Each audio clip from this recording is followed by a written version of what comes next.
Hello बच्चों, आज हम लोग क्या पढ़ाई करेंगे।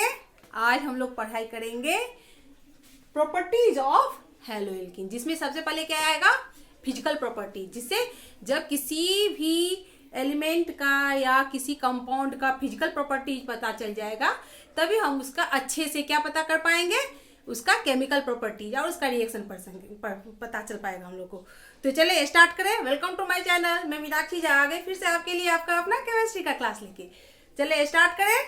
चलिए अब physical properties of hello alkene आज पढ़ेंगे। तो क्या है, पहला देखते हैं कलर।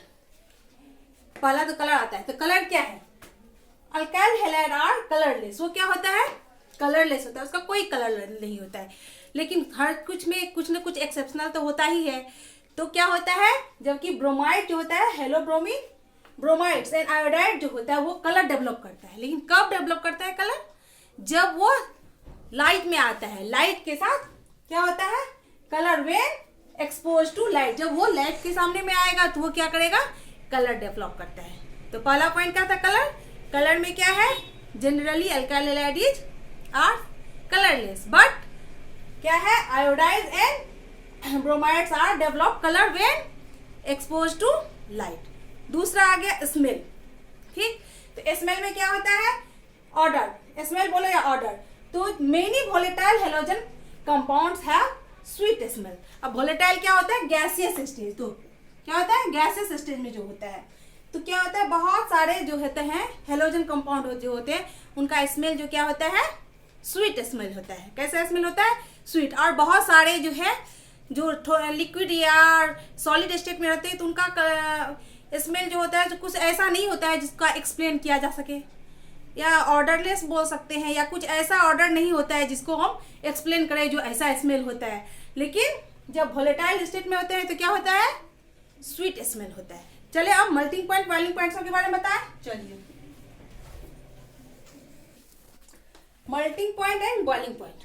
ठीक, greater the molecular mass, molecular mass क्या होगा, जितना ज्यादा होगा, strong the van der Waals force of attraction, उतना ज्यादा स्ट्रॉन्ग क्या होगा, van der Waals force of attraction, and hence, और इस तरह higher is the melting and boiling point. अब क्या है वंडरवाल फोर्स ऑफ अट्रैक्शन, हम लोग पढ़े थे। देखिए क्या होता है, जैसे ये हुआ,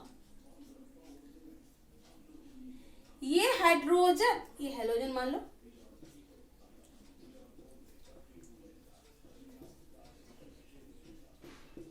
तो इसके बीच में जो फोर्स है जिससे कार्बन से हेलोजन या हाइड्रोजन जुड़ा हुआ है, तो ये क्या हो गया, इंटर एटॉमिक फोर्स। क्या हो गया, intermediate atomic force, inter atomic force, atomic force है। और जब दूसरा ग्रुप इससे ऐसे ही जुड़ा,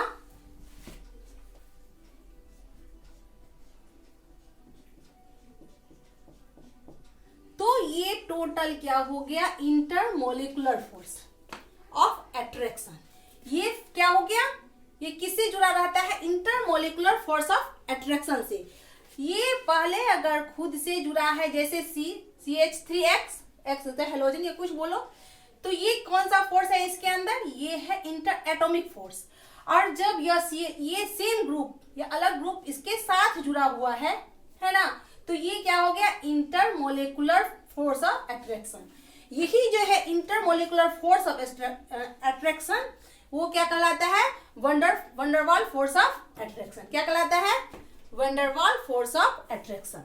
तो क्या बोल रहा है, जितना ज्यादा मास स्ट्रॉन्ग होगा, क्या होगा, वंडरवाल फोर्स ऑफ अट्रैक्शन भी उतना ज्यादा क्या होगा, ज्यादा स्ट्रॉन्गर होगा। इसलिए क्या होगा, melting point and boiling point भी उतना ही ज्यादा स्ट्रॉन्ग होगा।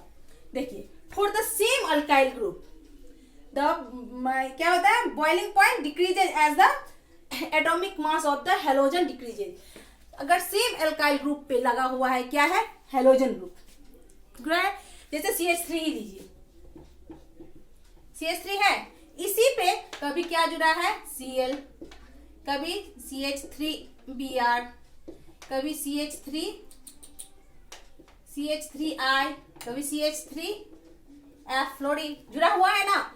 तो अब इसका मेल्टिंग पॉइंट कैसे, किससे डिनोट होगा, अल्काइल ग्रुप तो सब एक साथ है, एक जैसा ही है, तो इसका मेल्टिंग या बॉइलिंग पॉइंट इसके हेलोजन ग्रुप पे डिपेंड करता है। हेलोजन ग्रुप का जो है ये उसका जिसका अल्काइल ग्रुप से जुड़ा हुआ है, तो किस पे ये डिपेंड करता है? Atomic mass of halogen. इसके एटॉमिक मास से इसके melting point and boiling point का पता चलता है। तो क्या होता है, सबसे ज्यादा क्या होता है, किसका होता है? ये एटॉमिक मास Ri का होता है। Ri का एटॉमिक, ये से आप लोग को पता चल जाएगा। पीरियोडिक टेबल देखिएगा तो जैसे जैसे नीचे आता जाता है उसका क्या होता है, मास बढ़ता जा रहा है। तो सबसे ज्यादा होता है किसका? इसका होता है, ठीक, Ri का, फिर Br, फिर Cl, फिर F।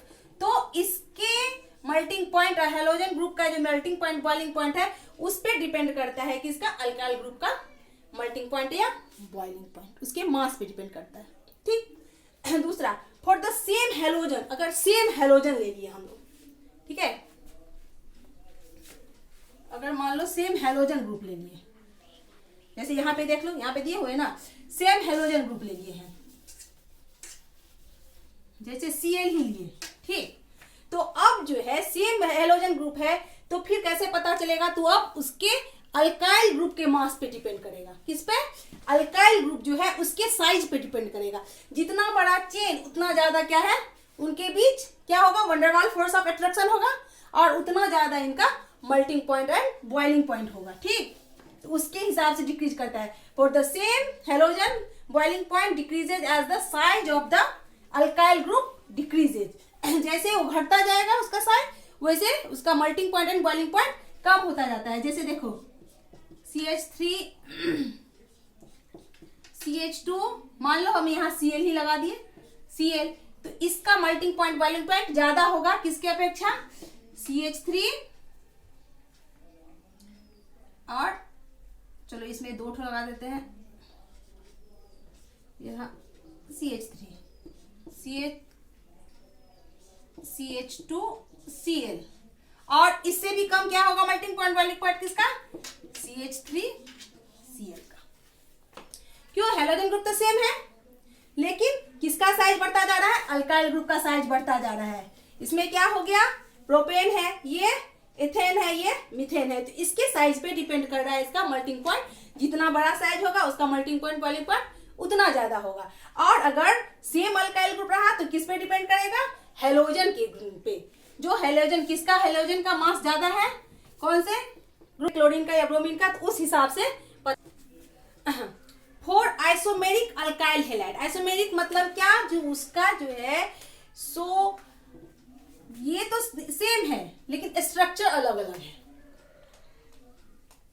तो आइसोमेरिक हैलाइड बॉइलिंग पॉइंट क्या होता है? Decreases as the branches increases. जैसे जैसे ब्रांच बढ़ता जाएगा उसमें उसका बॉइलिंग पॉइंट डिक्रीज होता जाता है। देखो ये इतना लंबा चेन बना ना इसका, इतना लंबा चेन, तो इसका बॉइलिंग पॉइंट क्या होगा? ज्यादा होगा। इसमें एक छोटा सा ब्रांच लगा तो इसके अपेक्षा इसका ब्रांच कम होगा। कार्बन की संख्या सब में कितनी है? 1 2 3 4, इसमें भी 1 2 3 4 ही है, ठीक है। हाइड्रोजन की संख्या भी सेम ही है, ठीक। तो क्या होता गया? जैसे जैसे ब्रांचेज बनते गए उसका क्या होगा? वो स्पेस कम लेता गया, और उसका क्या हो गया? जब ये स्पेस कम लगा तो कम समय में ये बॉइल होने लगा। अच्छा, बॉइलिंग पॉइंट क्या होता है? बॉइलिंग पॉइंट होता है किसी भी, जब सॉलिड रहेगा तो उसका जो होता है किसी भी एटम या एटम भी बोल सकते हैं या मॉलिक्यूल के बीच वंडरवाल फोर्स बहुत ज्यादा स्ट्रॉन्ग रहता है, तो वो सॉलिड रहता है। तो इसी फोर्स को जब हम ब्रेक करते हैं तो क्या होता है? वो कमजोर हो जाता है, तो लिक्विड बनता है। और जब बॉइलिंग पॉइंट होता है तो बॉइलिंग क्या करता है? उसको कन्वर्ट करके क्या करता है? तोड़ के क्या बनाता है? गैसेज स्टेज में लाता है। तो जैसे जितना कम स्पेस लेगा वो जल्दी उबलेगा, ठीक। तो जैसे जैसे ब्रांचेज बनते जाएंगे आइसोमेरिक कंडीशन में क्या होगा? ये तो सेम ही फॉर्मूला सेम ही है, लेकिन उसका आइसोमेरिक ये अलग अलग है, ठीक। तो उससे क्या होगा? उसका जैसे जैसे ब्रांचेज बढ़ते जाएंगे उसका बॉइलिंग पॉइंट डिक्रीज होता चला जाएगा। चले आगे बताएं।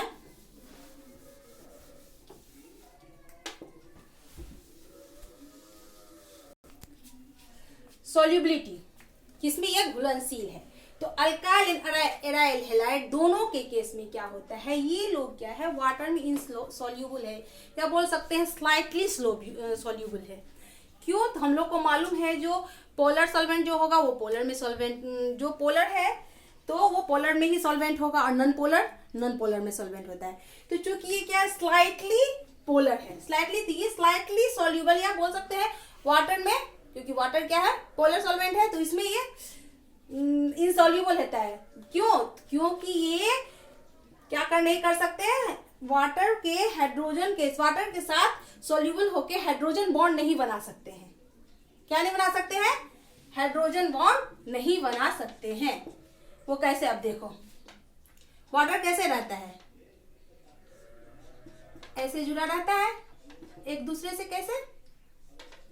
H, यहाँ O, यहाँ H, ये इसे हाइड्रोजन बॉन्ड भी कहते हैं, ठीक है। तो ये एक दूसरे से ऐसे जुड़ा रहता है। अब इसके साथ अल्काइल हैलाइड जो है या हैलाइड, इसके साथ मान लीजिए X है, इसमें इतना, इसको तोड़ने में ये बहुत ही क्लोजली जुड़ा है, तो इसको तोड़ने के लिए जितनी जरूरत होती है फोर्स की, उतनी फोर्स इसके पास नहीं होती है। तो ये इसके साथ क्या करता है, जब भी फोर्स नहीं है तो रिएक्शन नहीं करेगा, इसको तोड़ नहीं पाएगा और इसके साथ कोई बॉन्ड नहीं बना पाएगा। जब नहीं बना पाएगा तो क्या होगा, इसलिए ये क्या है, इसमें इनसॉल्यूबल है।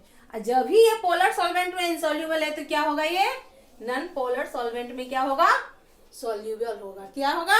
नॉन पोलर सॉल्वेंट में सॉल्यूबल होगा। अब देखिए डेंसिटी, इसका डेंसिटी का क्या होता है, अगर क्या है, किस पे डिपेंड करेगा, इसके हैलोजन ग्रुप पे डिपेंड करेगा। जैसे जैसे इसके हैलोजन ग्रुप का डेंसिटी बढ़ता जाएगा, ठीक, इसका क्या होगा, हैलोजन ग्रुप का डेंसिटी बढ़ता जाएगा, तो इसका भी जैसे जैसे, जबकि सेम अल्काइल ग्रुप है, ठीक है, तो जैसे जैसे इसका किस पे डिपेंड करेगा, हैलोजन ग्रुप पे, जिसका डेंसिटी ज्यादा होगा उसके हिसाब से अल्काइल ग्रुप का डेंसिटी बढ़ता जाएगा, और जिसका कम होगा उसके हिसाब से घटता जाएगा। लेकिन क्या होगा, अगर अल्काइल ग्रुप अलग अलग होगा, हैलोजन ग्रुप अलग अलग होगा, एक होगा, यहाँ क्या है, अल्काइल ग्रुप एक है, हैलाइड ग्रुप अलग अलग है, तो हैलाइड पे डिपेंड करता है उसका density. But when halide group are same but alkyl group are differ, तो किस पे डिपेंड करता है, वो अल्काइल ग्रुप पे डिपेंड करता है। आ गई बात समझ में? जैसे बॉइलिंग पॉइंट और मेल्टिंग पॉइंट बोले थे, उसी हिसाब से इसका डेंसिटी। अब बॉन्ड स्ट्रेंथ देखिए, ये क्या है, decrease as the size of halogen increases. जैसे जैसे, ये तो उस टाइम में भी पढ़ाए थे आप लोगों को, जो जैसे जैसे हैलोजन का साइज बड़ा होता जाएगा, उसका बॉन्ड स्ट्रेंथ जो होता है वो कमजोर होता जाएगा, बोले थे ना। तो जिसका जैसे क्या था, डिक्रीजेज बॉन्ड स्ट्रेंथ और decreases as the size of halogen increases. जैसे जैसे आयोडीन का जो है बॉन्ड, ये साइज बहुत बड़ा है, तो इसका क्या होता है, बॉन्ड स्ट्रेंथ कम होता चला जाएगा। और जिसका जिसका जैसे बोले फ्लोरीन का क्या होता है, बहुत बहुत छोटा, दोनों बहुत छोटा छोटा होता है, HF या ये बोले थे ना फ्लोरीन का, ये दोनों अगर छोटा हुआ तो इसके बीच का बॉन्ड बहुत मजबूत होगा, तो इसको ये इसका जो है सो बॉन्ड स्ट्रेंथ जो है सो बहुत मजबूत होगा। और जिसका साइज बड़ा होता जाएगा हैलोजन एटम का, उसका क्या होता जाएगा, बॉन्ड स्ट्रेंथ कम होता चला जाएगा। चले आ गई बात समझ में, और एक दो पॉइंट है बस, आज का खत्म हो जाएगा। चलिए,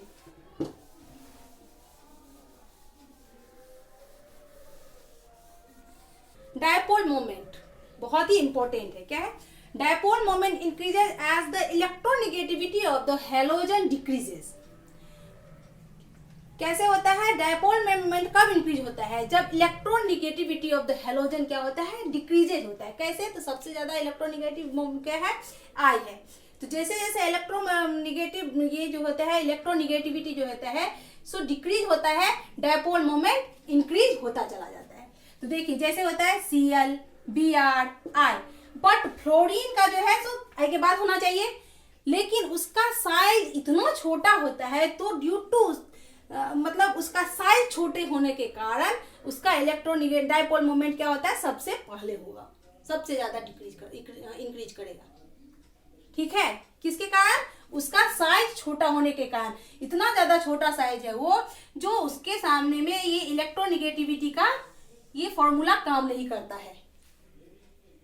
ठीक, तो क्या बोला, क्या हुआ डायपोल में, डायपोल मोमेंट इंक्रीजेज। कब इंक्रीज होता है dipole moment, as the electronegativity of the halogen.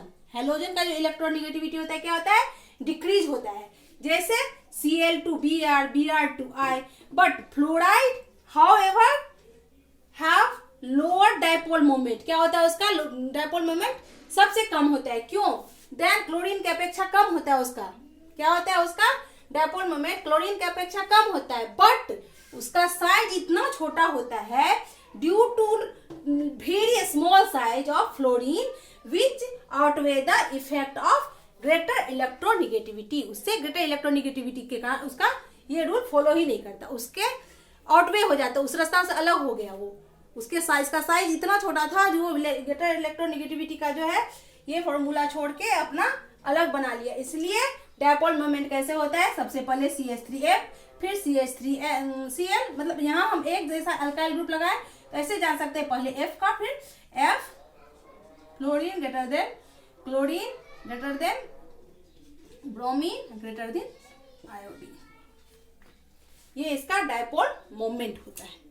आ गई बात समझ में बच्चों? तो आज हम लोगों ने क्या पढ़ा, physical properties of alkyl halide या हेलो एल्केन, समझ में आ गई होगी। अब नेक्स्ट क्लास से हम लोग क्या करेंगे, नेक्स्ट क्लास से हम लोग केमिकल प्रॉपर्टीज पढ़ना स्टार्ट करेंगे। तो मन लगा के पढ़िएगा, इसको छोड़िएगा नहीं, ये भी बड़ा इंपॉर्टेंट है, बहुत इंपॉर्टेंट पार्ट है, तो इसको भी ध्यान लगा के पढ़िएगा, अच्छे से नोट बना लीजिएगा। ठीक, एग्जाम नजदीक आ रही है तो थोड़ा ध्यान दीजिएगा पढ़ाई पे, ज्यादा मस्ती मत कीजिएगा। ठीक है बच्चों, चलिए फिर टेक केयर, बाय।